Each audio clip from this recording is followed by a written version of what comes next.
Bangladesh cricket board স্বস্তিতে নেই। নির্বাচনের পর থেকেই নানা অনিয়মের অভিযোগ এনে একটা পক্ষ বর্তমান পরিচালকদের বিরোধিতা করে আসছেন।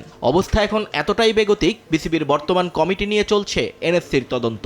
বাজারে গুঞ্জন, অনিয়মের প্রমাণ পেলে টিকে থাকতে পারবেন না বুলবুল গং। এর মাঝেই আবার দুই পরিচালক পদত্যাগ করেছেন বিসিবি থেকে। কাগজে কলমে তারা ব্যক্তিগত কারণ উল্লেখ করলেও আলোচনা আছে আমিনুল ইসলাম বুলবুলের সঙ্গে দূরত্ব বাড়তে থাকার কারণেই এই সরে যাওয়া। কিন্তু এটা মানতে নারাজ ফারুক আহমেদ।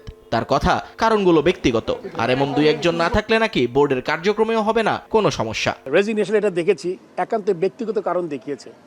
তাতে করে আসলে যদি ব্যক্তিগত কারণ মনে আমি যদি কালকে না থাকি, আমার কোনো ব্যক্তিগত কারণ হতে পারে, তাই না? এটাতে আমি আসলে বোর্ডের জন্য খুব বেশি, আপনি জানেন আমাদের 25 জন ডিরেক্টর, এরা থাকলে ভালো হতো, না থাকলে আমার মনে হয় বোর্ড যে চলবে না বোর্ডের মতো, আমার মনে চলবে বোর্ড। তবে বোর্ড পরিচালকদের অতি কথনের কারণে যে মাঝে মাঝে বিব্রত হতে হচ্ছে বিসিবিকে, এটা মানেন সহসভাপতি। এর পেছনে মিডিয়াকে দায় দিলেও নিজের সহকর্মীদের দায়িত্বহীনতাকেও উপেক্ষা করতে পারেননি তিনি। সমালোচনার এগেনস্টে না আমরা, তবে হ্যাঁ, ব্যক্তিগত পর্যায়ে আপনি যখন কোনো পজিশনে থাকবেন তখন আপনার মন্তব্যটা খুব একটু চিন্তা ভাবনা করে করা দরকার। আমরা যখন কোনো মন্তব্য করবো এই ব্যাপারে যাতে আমরা কেয়ারফুল থাকি। এই বোর্ডের সবচেয়ে বড় ব্যর্থতা এখন পর্যন্ত ঘরোয়া ক্রিকেটের স্থবিরতা কাটাতে না পারা। ক্রিকেটাররা ইদানিং এ নিয়ে সমালোচনায় মুখর। ঢাকা প্রিমিয়ার লিগের সময় কেটে যাওয়ায় হতাশ তারা। তবে এ বিষয়ে বিসিবির কিছুই করার নেই বলে জানিয়েছেন ফারুক।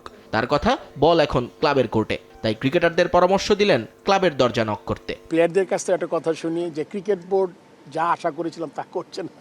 প্রিমিয়ার লিগটা একান্তই ক্লাবগুলোর ব্যাপার, এবং আমি ক্লাবগুলোকে বারবার আহ্বান জানিয়েছি যে আপনারা যেই জিনিসই করেন, আলটিমেটলি ক্রিকেট বোর্ড থাকবে, 4 বছরের জন্য নির্বাচিত হয়েছে, এবং তারা কি হবে এটা চিন্তা না করে ক্রিকেটটা মাঠে করানো দরকার। এই ক্লাবগুলোকে আমি অনুরোধ করব, এখনও আপনি সময় চলে গেলে কিন্তু এটা আর আসবে না। হয়তো বা ক্রিকেট বোর্ড হয়তো বদলে গেল এক সময়, কিন্তু এই সময়টা কোথায় পাবেন?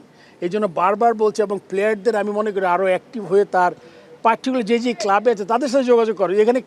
এখানে ক্রিকেট বোর্ডের কিচ্ছু করেন নাই। বর্তমান বোর্ড থাকুক বা না থাকুক, মাঠের ক্রিকেটটা যেন সঠিক পথে থাকে, এটাই প্রত্যাশা ফারুক আহমেদের।